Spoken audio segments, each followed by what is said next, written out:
There's multiple different drivers and factors actually that support an appetite for the precious metal, which is of course gold. You correctly pointed out some of them. We have retail demand from China is particularly high.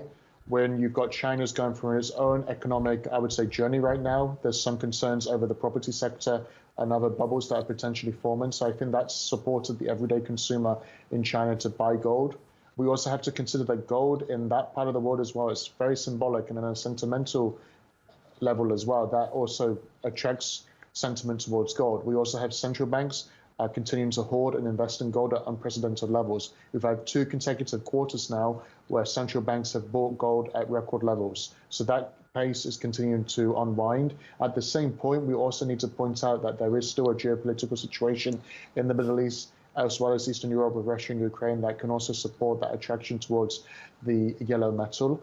And the biggest factor, in my opinion, especially when it comes to near-day and day-to-day price movements, it's actually what we're seeing on the world marketplace, which is a lot of anticipation over central bank policy and interest rate cuts. And in fact, since the market started to dial back on the US central bank cutting interest rates as often as they would have liked this year, we've actually seen the price of gold drop, like you pointed out, $100 from its record highs just 1 week ago.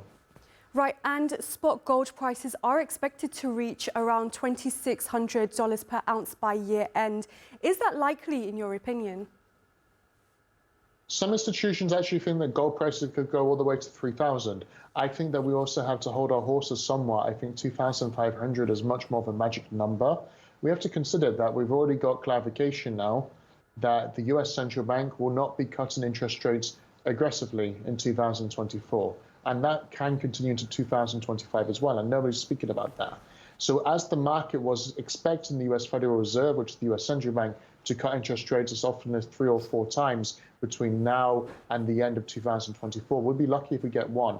And I also think we have to take into account as we begin to unwind the second quarter of 2024, that we have a presidential elections in the United States taking place in November, where last time, if Donald Trump becomes president once again, he was extremely good for world markets and it was good for the US dollar. This does throw a hammer into the works that we're not going to see such a positive sentiment towards gold later in 2024. So I would say that 2,500 is more realistic rather than some of the more speculative and ambitious numbers that are being floated around.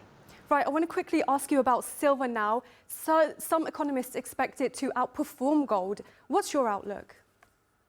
In fact, actually it is outperforming gold.